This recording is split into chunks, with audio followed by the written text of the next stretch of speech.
video number 11 in the Ultra-Scale Playbook series, where we'll be discussing pipeline parallelism.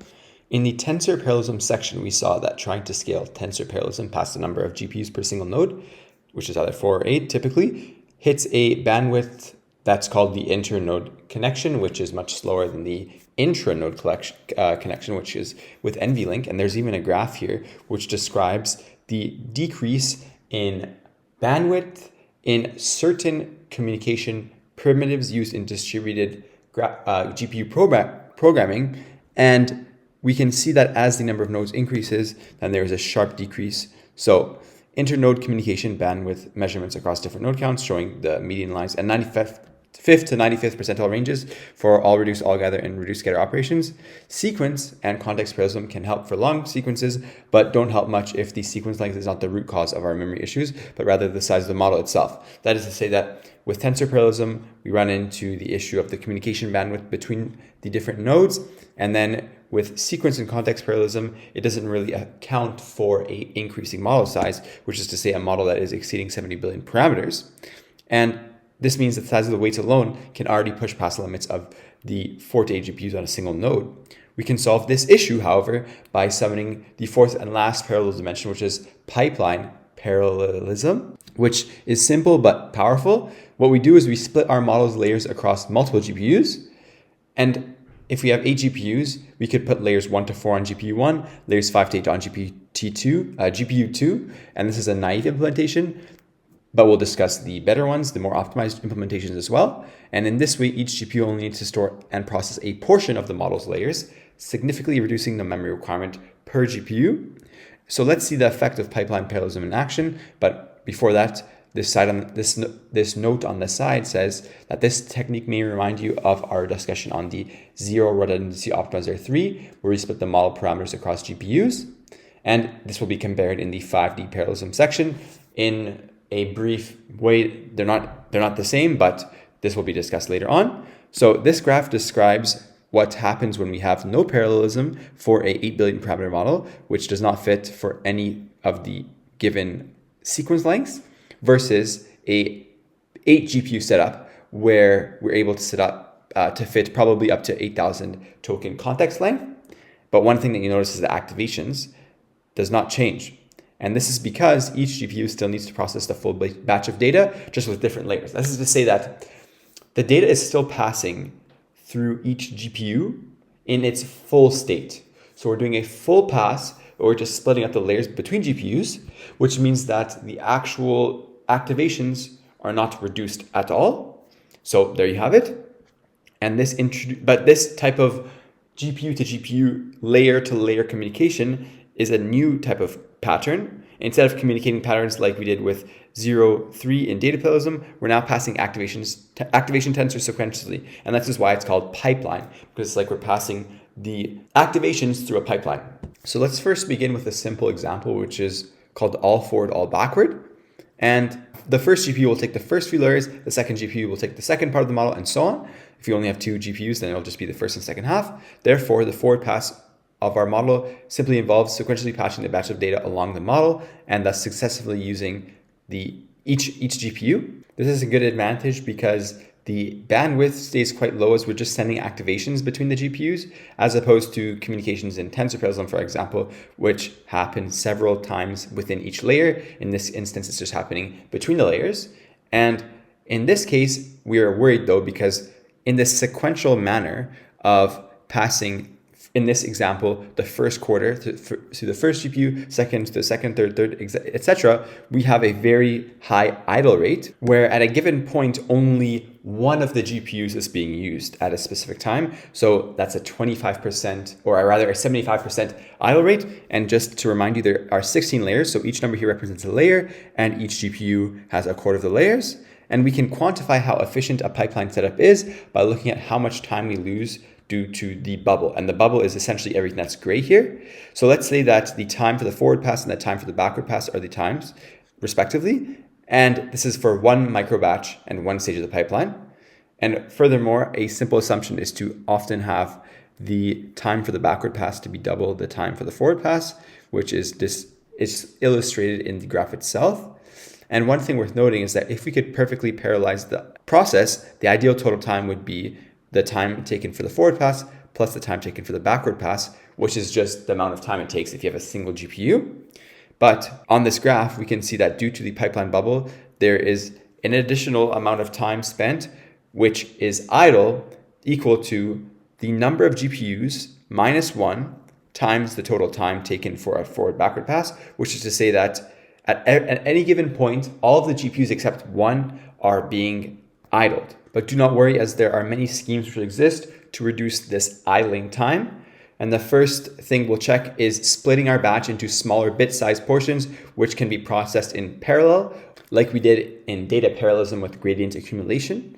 And now what happens is that when the second GPU is busy processing microbatch 1, the first GPU can already start processing microbatch 2. And here's a schedule using 8 microbatches across 4 GPUs, such that once the GPU 1 finishes the first microbatch, it is sent to GPU 2, and it begins on the microbatch number 2.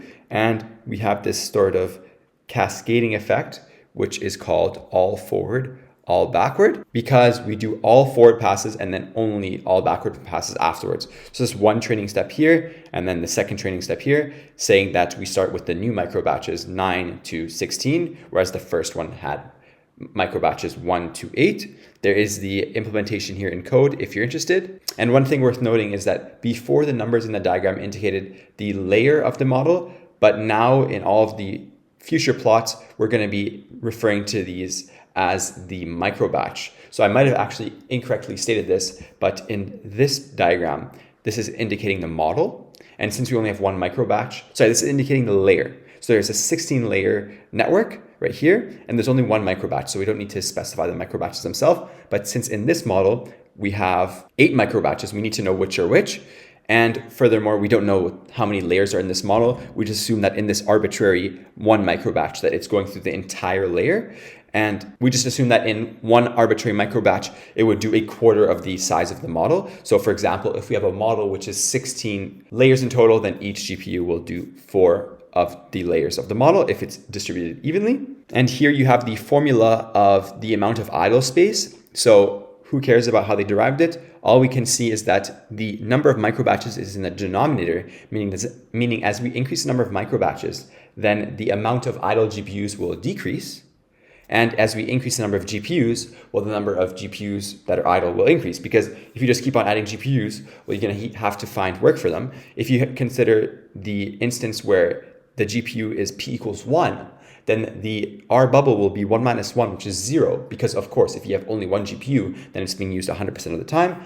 The issue being that you cannot parallelize anything or fit any meaningfully large models on this. So of course, there's a trade-off. Once you try to enlarge the size of the models, then you'll have to have some idle time. So that was about the idling, but now we need to talk about the activations, because remember that graph where the activations were not affected by the increase in not data parallelism, but in pipeline parallelism. What we currently need to do is keep all of the activations in memory until we reach the backward stage, at which point we can free the activations, which will cause a memory explosion. And since the memory explosion is triggered by the activations we store for the backward pass, let's see if we can start performing the backward pass while we are still performing other forward parts of the computation, because as soon as we begin backward passing, then we can start freeing activations. And here we can see the 1 forward, 1 backward scheme used in the Llama 3.1 series. And the reason it's called 1 forward, 1 backward is because the middle steady state, which is right here, involves alternatively performing 1 forward pass in blue and 1 backward pass. And the general idea is to start performing the backward pass as soon as possible. One thing that I want to note, furthermore, is that this is equivalent to the all forward, all backward, at least in terms of the inputs and outputs, because if you take these blue forward passes and shift them to the left, and then take all of the pink backward passes and shift them to the right, then you'll separate the colors and you'll get exactly this pattern. So what they in fact did in creating the 1 forward, 1 backward is to change the order of the forward and backward passes. So this is why that if you count carefully, you'll see that the idle time is still equivalent.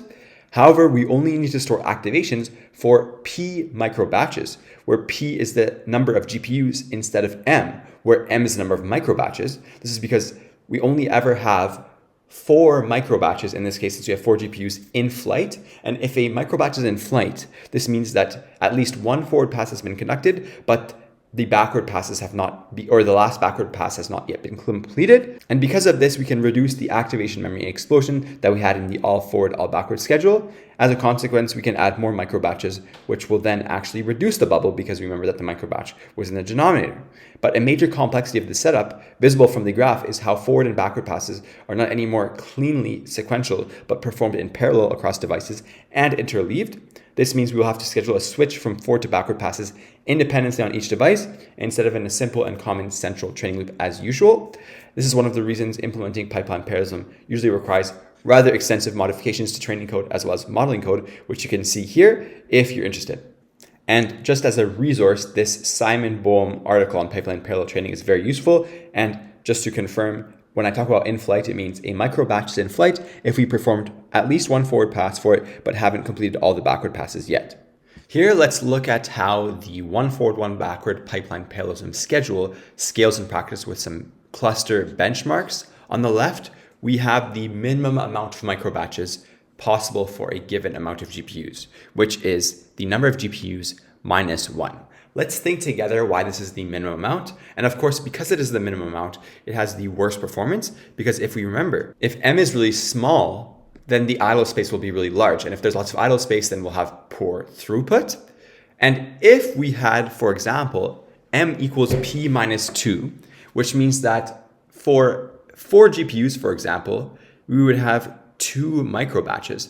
Well, that would not really make sense. And let's look at what ChatGPT says, since it's easier to read it than to explain. So why M equals P minus 1 is minimal. On the very first forward pass of microbatch 1, only stage 1 is busy. Stage 2 to P are idle, that is to say the bubble. On the second forward, stage 2 can start on microbatch 1, while stage 1 handles microbatch 2, but 3 to P are still idle. After K forwards, you have filled stages 1 through K, but stage K plus 1 and beyond remain empty until you've launched K microbatches. To fill all P stages, all P GPUs, that is to say, you must launch at least P forwards in a row. But then why is it P minus 1 instead of P? This is because the very first forward starts stage 1 only, so you actually need P minus 1 additional microbatches to get the wave of data all the way to stage P. Hence, M equals P minus 1 is the minimum number of microbatches to completely fill every GPU before you start sending backward passes. Anything fewer than P minus 1 and some stages will never see data, leaving them permanently idle. So when we have this low utilization rate, we can see that the output is really bad.